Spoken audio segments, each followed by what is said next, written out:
성부와 성자와 성령의 이름으로 말씀드립니다. 하나님의 은혜가 충만하시길 축원합니다. 우리 옆 사람들에게 인사합시다. 당신은 하나님의 사람입니다. 시작.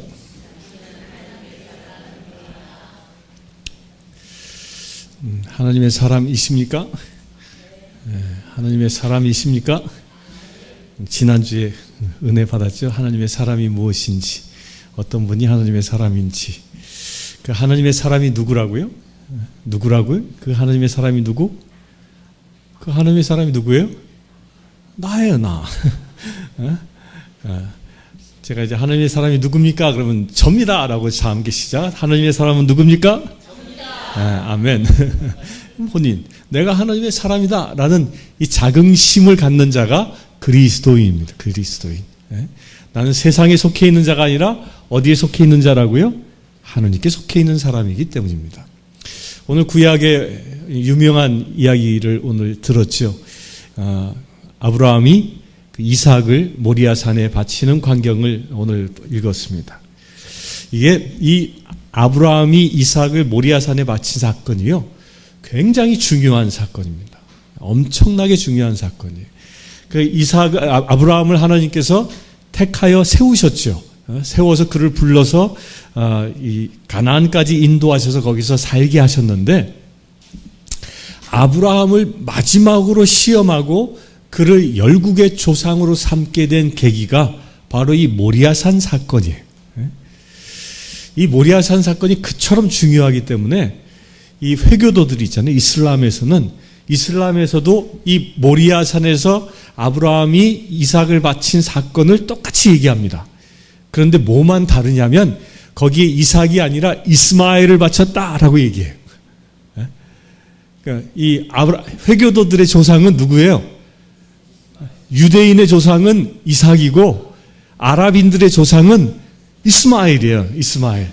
그래서 이 회교도들, 아랍인들이 그 회교도가 되면서 그들이 이 내용을 바꾸는 거예요. 그래서 그 꾸란에는 이삭을 바쳤다고 얘기하지 않고 누굴 바쳤다고 얘기하냐면 이스마엘을 바쳤다.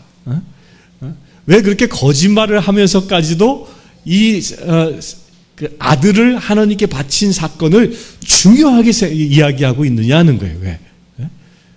이게 얼마나 중요하냐면, 예루살렘에 가면 예루살렘에 이 모리아산이 있었던, 곧 이삭을 바쳤던 돌제단이 있었던 곳에 뭐가 서 있다고 그래요?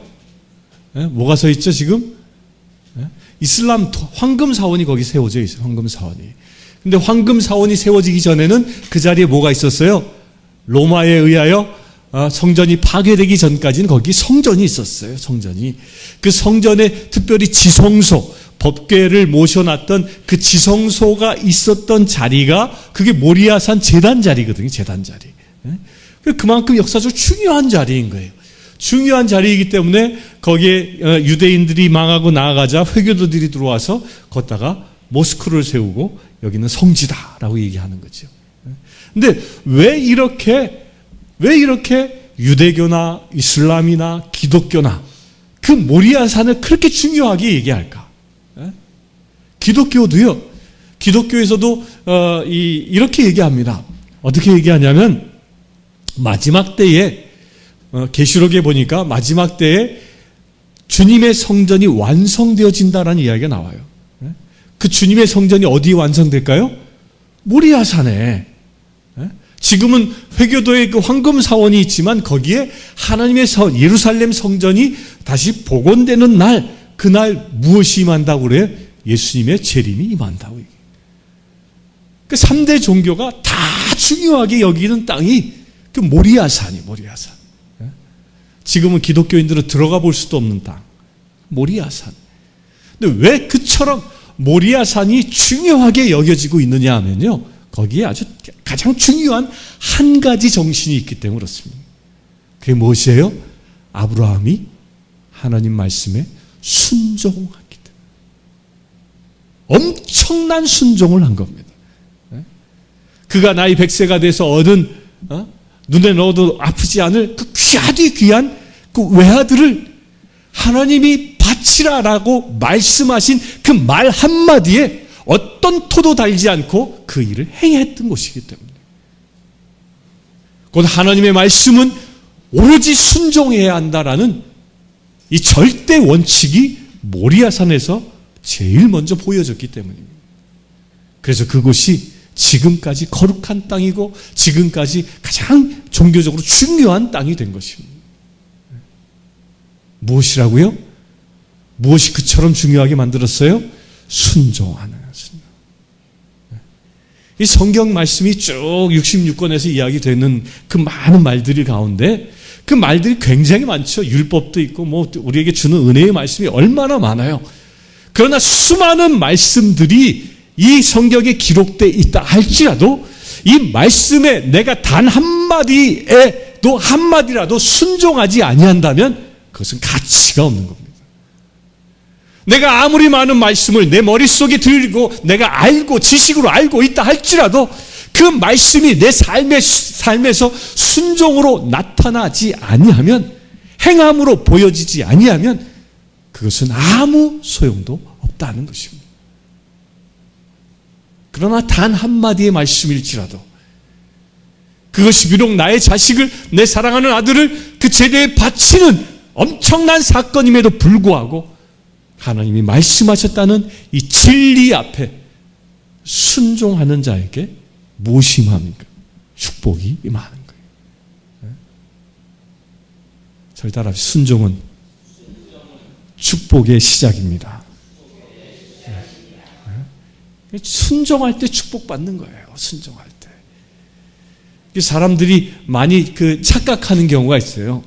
축복받는다 그러면 물론 이제 의식적으로 이제 우리 감사선언 중에도 이렇게 축복하는 시간이 있죠. 그 축복하는 시간에 축복을 받는 것도 중요합니다. 그러나 그보다 더 중요한 게 뭐예요? 누군가 영험이 있는 사람이 손을 얹어서 안수기도해서 받는 축복은 그건 어떤 한순간이었어요. 영원히 주님 앞에 하나님의 나라에 기억될 축복은 무엇이라고요? 내가 말씀에 순종하는 거예요. 순종하시길 축원합니다. 그래서 말씀 한마디 한마디를 정말 내 삶의 목숨처럼 여기며 사는 자가 그런 자가 뭐예요? 축복받는 거예요. 축복받는 거예요. 우리 대구교회 성도님들은 그 복의 근원된 주의 사랑하는 지체 되시길 축원합니다. 그렇게 순종하여 하늘의 복을 받는 자가 그런 사람이 누구라고요? 바로 하나님의 사람이에요. 내 사람이다 라고. 아브라함이 그처럼 순종했기 때문에 하나님께서는 아브라함아 아브라함아 하늘에서 부르시고 그 이삭을 바치는 그 현장에서 그를 축복하십니다. 내 사람으로 여기신 것이죠. 그 아브라함의 축복은 얼마만큼 큽니까? 창세기 12장에 보면 어느 정도만큼 크다고 그랬어요? 아브라함을 어느 정도까지 높여놨습니까? 세상 사람들이 너를 축복하면 그들도 복을 받을 것이고 세상 사람들이 너를 저주하면 그들이 저주받을 것이다. 이거 엄청난 복을 받는 겁니다. 그뿐입니까? 만민족의 조상으로 그가 서게 되는 것이지. 그 모든 복의 근원이 어디에서 왔다고요? 순종하는 데서.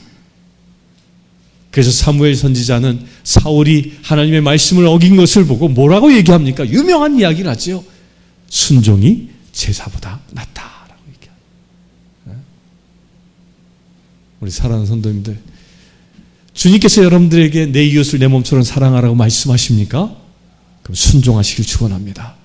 주님께서 여러분들에게 내 힘과 온 힘을 다하여 야훼 하나님을 경외하라고 말씀하십니까? 그 말씀에 순종하시길 축원합니다. 그 순종하는 자가 축복을 받는 것입니다. 세상에서 하늘의 복을 누리며 살아가시길 주의 이름으로 축원합니다. 그렇게 복을 받는 자가 내 사람, 곧 하나님의 사람인데 그 하나님의 사람이 가지고 있는 놀라운 축복에 관하여 오늘 예수님이 설명하고 있는 거예요. 오늘 말씀 40절을 다 함께 읽어봅시다. 시작. 40절. 시작. 너희를 맞아들인 사람은 나를 맞아들인 사람이며 나를 맞아들인 사람은 나를 보내신 분을 맞아들인 사람이다. 와, 놀라운 이야기를 하고 있지요. 우리가 정말 축복의 사람, 순종의 사람이 되어지면 내가 누가 되어진다고요? 하나님의 사람이 되어집니다. 근데 내가 하나님의 사람이 되어졌는데 내가 하나님의 사람이 되어진 내가 세상에서 어떤 역할을 감당한다고요? 세상 사람들이 나를 맞아들이게 되어지면 그게 누구를 맞아들이는 거예요? 예수를 맞아들이는 거예요. 예수를 맞아들임과 동시에 또 누구를 맞아들여요? 하나님을 맞아들여요. 복의 근원 되신 하나님을 세상 사람들이 맞아들이게 하는 방법이 뭐라고요? 나를 세상 사람들이 맞아들이게 하는 것입니다. 맞아들이게. 우리 그리스도인들은요, 이처럼 복을 주는 자예요. 복을 주는 자. 하늘의 복을 나누고 하늘의 복을 베푸는 자라는 거예요. 어떻게? 내가 세상에 나아감으로.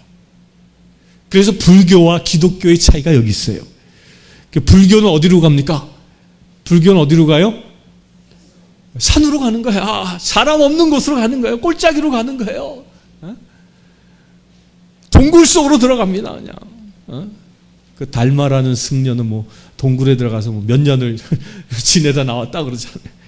사람이 없는 곳으로 가는 거예요. 사람이. 그러나 우리 그리스도인들은 어디로 가요? 나를 맞아들일 사람이 있는 세상을 향하여 나가는 거예요. 세상을 향하여. 그래서 우리가 깨달아야 할 것이 있습니다. 여러분들이 매일매일 사람들을 만나지 않습니까? 만나지 않습니까? 그 사람들을 만나는데 그 사람들을 만나는 그 현장은 누가 나를 보내신 현장이에요? 주님이 나를 보내신 거예요. 노인정에 가셔도 그 만나는 노인들은 누가 나에게 보내주신 거예요? 주님께서. 무엇을 하라고? 나를 그들이 맞아들이게 하여 그들도 예수를 맞아들이는 축복을 받게 하기 위하여 나를 보내신 거라. 이런 자긍심을 가지실 축원합니다. 이게 그리스도인들의 복된 행보인 겁니다. 복된 행보. 그래서 그리스도인들은요, 그가 가는 길이 아주 당당한 행보를 하는 것입니다. 비굴하지 않습니다. 겁내하지 않습니다. 두려워하지 않습니다. 왜? 내가 만나는 사람들은 나를 통하여 하늘의 복을 받기 때문에. 주는 축복을 베푸는 자이기 때문입니다. 이런 자긍심을 갖는 거예요. 자긍심. 여러분들 이제 그렇게 사시길 바랍니다. 사람들을 만나면 그 사람이 나보다 높은 사람이든 낮은 사람이든 아무 상관없어요. 오직 내가 그리스도인이라는 사실, 내가 나를 통하여 그에게 하늘의 축복을 베푼다라는 이런 믿음의 사람으로 살아가시길 축원합니다. 이런 삶을 사는 자가 담대해지는 거예요. 당당해지는 거예요. 세상에 의하여 주눅들지 아니하고 세상을 바꾸는 역사를 나로부터 시작하는 것입니다. 그렇게 사시길 축원합니다. 41절 다 함께 봅시다. 시작. 41절 상반절만 시작. 예언자를 예언자로 맞아들이는 사람은 예언자가 받을 상을 받을 것이며. 여기서 예언자라고 해요. 예언자. 선지자, 개혁에는 선지자라고 기록되어져 있는데 선지자, 예언자 같은 말이죠. 예언자로 맞아들이는 사람은 예언자가 받을 상을 받는다. 이 말씀을 딱 보면 여러분들 떠오르는 성경 구절 있지 않아요? 예언자를 한 사람이 받아들였는데 놀라운 축복을 받은 이야기. 딱 떠오르는 이야기 없어요? 누구죠? 엘리야. 와, 역시 엄시무님이시죠. 그 엘리야가 이 이스라엘의 가뭄이 들자 사렙다 지역으로 가지 않습니까? 사렙다 지역을 갔을 때 거기서 한 과부집에 들어가죠. 그 과부집에 들어가니까 거기도 가뭄이 극심해서 먹을 것이 다 떨어졌어요. 이제 한 번 부쳐 먹으면 없을 밀가루와 기름 조금밖에 없는 거예요. 이제 그걸 요리해서 이제 아들과 더불어 먹고 죽으려고 하니까 엘리야가 뭐라고 합니까? 이게 이런 걸 보고 우리 속담에 뭐라 그래? 벼룩이 간을 내먹는다 그러잖아요. 이 성경만 가만히 보면요, 그냥 고지곳대로 보면 엘리야가 염치도 없지. 염치도 없지. 그 찢어지게 가난한 집에 가가지고 마지막 한 끼 최후의 만찬을 하고 죽으려고 작정한 그 마지막 만찬을 뺏어 먹는 거와 다름없잖아요. 세상적으로 보면. 그런데 엘리야가 왜 그 찢어지게 가난한 집에 가서 당당하게 그 마지막 만찬을 나에게 가져오라고 요구할 수 있었겠습니까? 왜요? 왜 그걸 요구할 수 있었을까요? 이 40절의 비밀을 엘리야가 알고 있기 때문인 거예요. 이 40절과 41절의 비밀을 엘리야가 알고 있었던 거예요. 네가 비록 이것을 먹고 죽을 인생이지만 나를 예언자로 받아들이느냐, 나를 섬기느냐, 섬겨보아라. 이 당당함이 있는 거예요. 당당함이. 나를 섬기면 무엇이 임한다는 당당함이 그에게 있었어요? 하늘의 축복이 임한. 아주 당당함이 있는 거예요. 이 뻔뻔스러운 우리만치 당당해요. 찢어지게 가난한 집에 가서. 그 어떤 목사님이 이런 간증을 하더라고요. 자기 집이 산동네에 살면서 아주 어렵게 사는데 자기는 일생 동안 목사님한테 상처를 너무 많이 받았다고. 그래서 내가 교회 안 다녔다고. 그러다 나중에 회심하는 계기가 돼서 목사가 되었는데 왜 목사님한테 상처를 받았냐면 목사님이 신방을 오신대. 신방을 오셔가지고 또 하필이면 신방을 오셔도 꼭 점심때 오신대. 저녁 때나 식사 때 맞춰서 오신다는 거예요. 그러면 1년에 한두 번 목사님이 오시는데 그 찢어지게 가난한 집에서 홀 어머니인 당신 어머니가 밥상을 잘 차려서 대접하신다는 거예요. 그러면 아들은 쳐다보고만 있다는 거예요. 밥을 두 개를 놓을 수 있는 형편이 아니기 때문에. 그런데 야속하게도 그 목사님은 올 때마다 밥 한 톨 안 남기고 싹싹 다 비고 다 먹어 치우더라는 거예요. 그러니까 그 모습을 보고 상처받은 거예요. 왜 하필이면 찢어지게 가난한 우리 집에 와서 군침을 질질 흐르고 있는 어린아이의 모습도 아랑곳하지 않고 싹싹 먹어 없애버리는 목사님을 보고 상처받은 거예요. 그러나 그것은 어린아이는 상처였지만 그 집에 무엇의 비밀이었어요? 축복의 비밀이었던 거예요. 축복의. 이 사렙다 과부가 그런 것이죠. 엘리야에게 예언자로 그를 맞이하고 엘리야가 마지막 먹을 음식을 나에게 가져오라고 말하자 그것에 순종하니까 어떤 일이 일어났습니까? 가뭄이 끝날 때까지 그의 기름병에는 기름이 마르지 아니했고요. 뭐가 넘쳐났어요? 밀가루가 마르지 않았다는 그런 축복이 임하는 거예요. 하나님의 사람을 하나님의 사람으로 맞아들이며 그 하나님의 사람으로 맞아들어 하나님으로 그를 대우하면 무엇이 임하는 거예요? 하늘의 축복이 임하는 거예요. 여기 신방의 비밀이 있는 겁니다. 여러분들 제가 신방 가죠? 그러면 무엇으로 대접해요? 무엇으로 대접해? 예언자로 주께서 나에게 하나님의 말씀을 선포하러 오신 예언자로 맞아들이는 거예요. 그 예언자로 맞아들였을 때 무슨 복을 받아요? 예언자가 받은 축복을 누가 받는 거예요? 신방받는 가정이 받는 것이. 아멘? 신방 가보면 제가 금방 압니다. 신방 가보면 제가 어떻게 해요? 가보면 그냥 아무 생각 안 하고 말씀을 이렇게 펴서 보잖아요. 근데 예언자로 맞아들이는 그런 믿음을 가지고 신방 받는 집은요, 말씀이 막 용솟음 차오라. 내가 생각해도 말씀을 진 걸 너무 잘해. 너무 은혜로워. 막. 그것도 말씀 듣는 사람들이 그러는 거야. 우리 신부님이 우리 집 가정 사정을 어쩜 이렇게 잘 아실까? 그것도 첫 신방 때 막 그러는 거예요. 그 어떤 가정이에요? 예언자로 받아들이는 가정이에요. 거기에 하느님께서 그 가정을 축복하시는 거죠. 그렇게 되시길 축원합니다. 41절 하반절에 다 함께 읽어봅시다. 시작.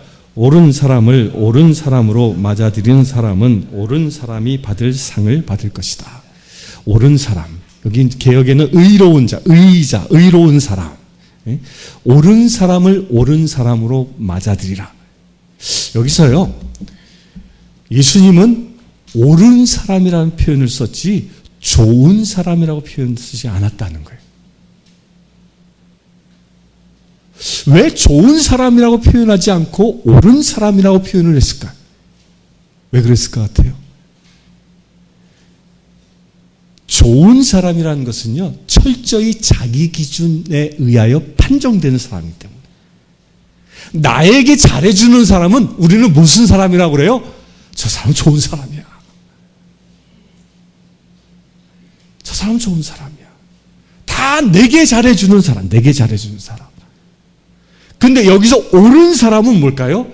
나에겐 불편하게 할 수 있어요. 나의 죄를 질책할 수 있어요. 나의 허물을 질책할 수 있어요. 그러나 그의 언행을 오직 의로움 가운데 행하는 사람을 보고 옳은 사람이라고 얘기합니다.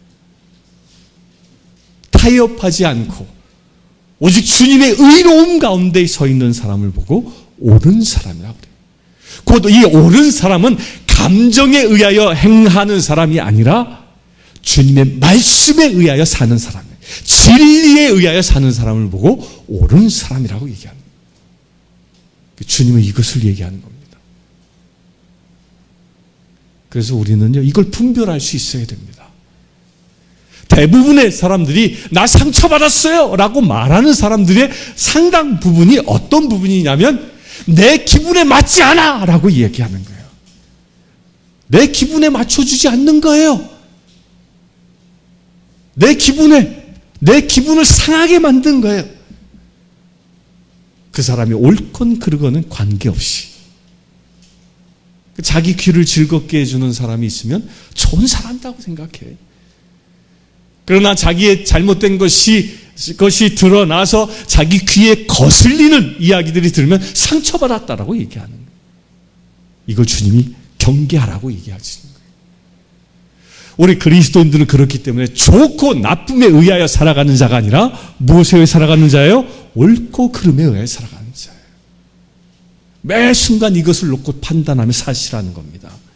그래서 예수님은 옳은 사람을 옳은 사람으로 맞아들인 사람은 옳은 사람이 받을 상을 받는다. 그 의로운 자를 의로운 자 자체로 인정하며 맞아들이면 그 의로운 자의 상이 누구의 것이 되는 거예요? 내 것이 되는 거예요. 내 것이. 그렇게 되시길 축원합니다.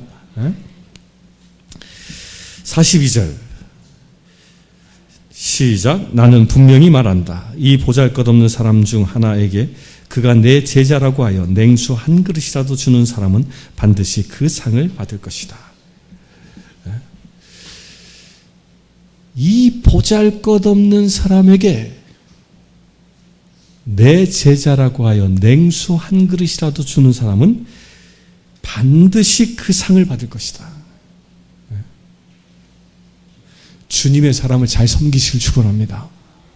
이게 주님의 사람을 섬기는 비밀이에요. 이게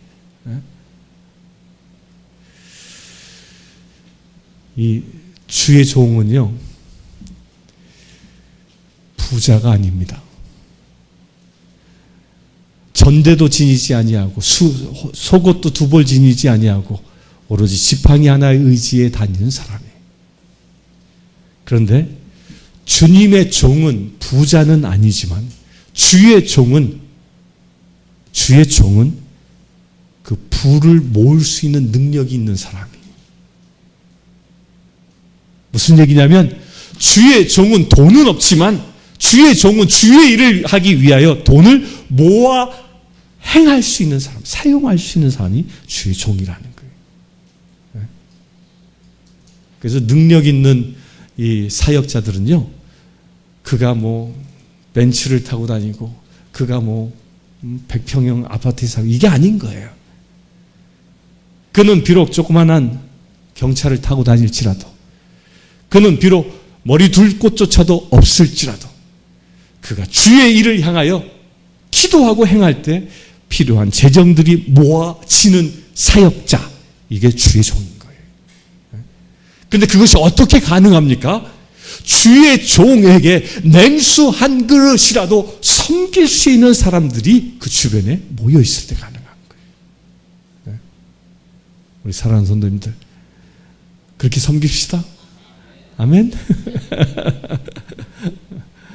저를 섬기고 또한 우리 성도들을 섬기고 우리가 서로가 서로를 냉수 한 그릇이라도 섬길 수 있는 자세가 되어질 때, 그럴 때 무슨 복을 받아?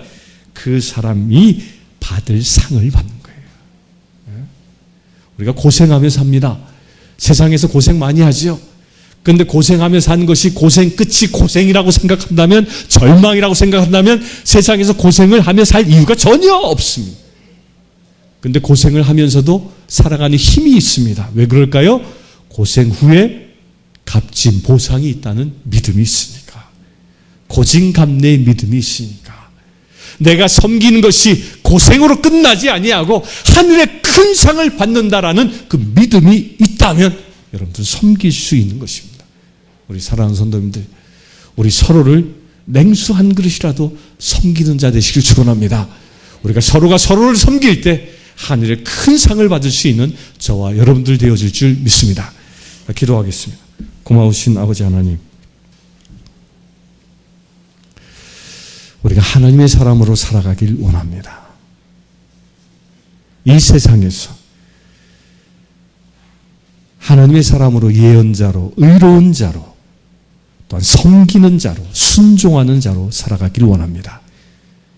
주님, 우리의 믿음의 고백 가운데 함께 하셔서 우리의 순종을 통하여 하늘의 귀한 복을 누릴 수 있는 저희들 되게 하여 주시옵소서. 예수 그리스도의 이름으로 기도드리옵나이다.